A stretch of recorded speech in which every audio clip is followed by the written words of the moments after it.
Moi, j'ai été étonné. J'ai un ami maroco-suisse qui est consul aujourd'hui de Suisse au Maroc, tu vois. J'ai vu également une CIO marocaine en Belgique qui est la CIO la mieux rémunérée de Belgique. Et je me dis, tu vois, dans les autres pays où il y a beaucoup moins d'immigration maghrébine, ils ont des postes de dingue, ça évolue, ils prennent position.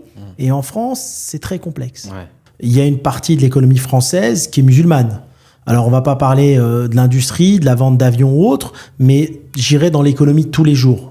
D'accord, les dépenses courantes, c'est quoi? Les supermarchés, la restauration, le cosmétique, l'esthétique, les garages, etc. Et j'étais surpris. Alors, il y a des restos qui font du moins 50% pendant le mois de Ramadan.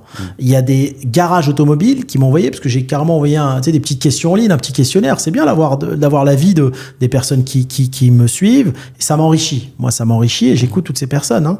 Et j'étais étonné des salons de coiffure qui sont à moins 40%, etc. C'est pas ce qu'on nous vend dans les infos. C'est pas ce qu'on nous vend à BFM.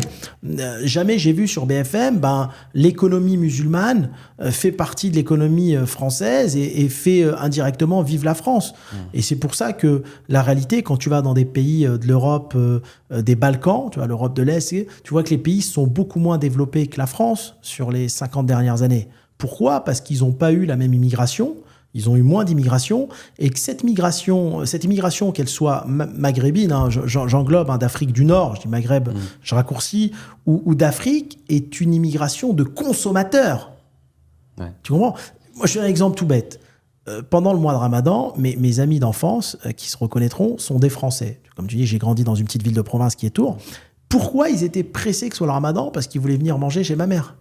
C'était venir manger la halila, la shorba, tu vois, à la maison chez maman. Et si tu veux, parce qu'il y avait cet aspect convivial, on consomme, on est des mangeurs de viande, etc. Et quand j'allais, moi, chez mes amis franco-français, je dis, attends, mais dans le frigo, il y a 2 tranches de jambon, un bout de fromage, on fait quoi? Moi, j'ai faim, tu vois. Et c'est la réalité. Mais il y en a plein qui se reconnaîtront. Ouais. C'est pas la même culture. On est, si tu prends, et moi je le vois quand j'analyse les business, encore une fois, quand je parle pas social, je parle business. Ouais. Mais je suis obligé d'avoir un regard social et de la réflexion de chacun pour pouvoir avoir une vision business. Sinon, je sais pas comment investir dans mon business. Cette communauté est une communauté de consommateurs. Le français pur souche, ce qu'on appelle le français pur souche, c'est un épargnant.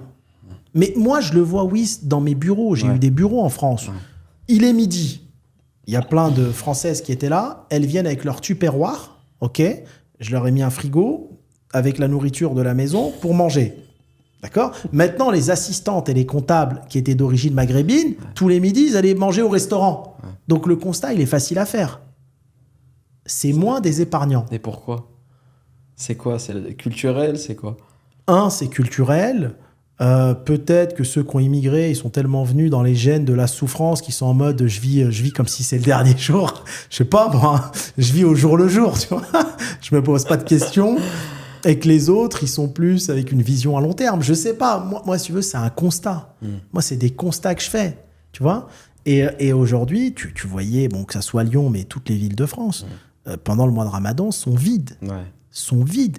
Et même si la communauté musulmane en France représente que 10%, je pense que dans l'économie quotidienne encore, je ne parle pas des business du 440 qui sont encore autre chose et qui font partie intégrante de l'économie française, mais dans l'économie quotidienne, je pense que ça impacte bien 35% tu vois, de la consommation française. Par contre, les grandes surfaces, eux, c'est carton plein. Carton plein et même des tapis de prière qui se vendent actuellement chez Leclerc, je crois.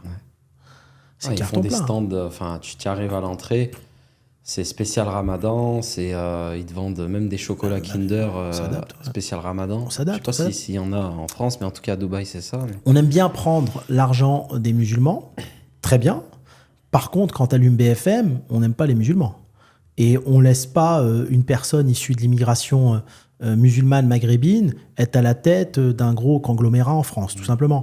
À contrario aux US, qui peuvent avoir une politique extérieure complexe, mais une politique intérieure qui est sympa. Quand tu vois que les gens, ils font la prière de Tarawih à Times Square, Londres, pareil, on te met un musulman à la tête de l'éducation, donc c'est différent. En France, on est encore dans une... Alors peut-être parce que c'est un ancien colonisateur beaucoup plus important que les États-Unis ou l'Angleterre, mais on est encore dans un état d'esprit où Consommer, c'est bien, c'est fait pour vous. Mais par contre, attention, il y a un plafond de verre, les postes à direction, c'est pas pour vous, etc. Tu vois. Moi, j'ai été étonné. J'ai un ami, tu vois, suisse, maroco-suisse, qui est consul aujourd'hui de Suisse au Maroc, tu vois. J'ai vu également une CIO marocaine en Belgique qui est la CIO la mieux rémunérée de Belgique. Et je me dis, tu vois, dans les autres pays où il y a beaucoup moins d'immigration maghrébine, ils ont des postes de dingue, ça évolue, ils prennent position. Et en France, c'est très complexe. Tu vois.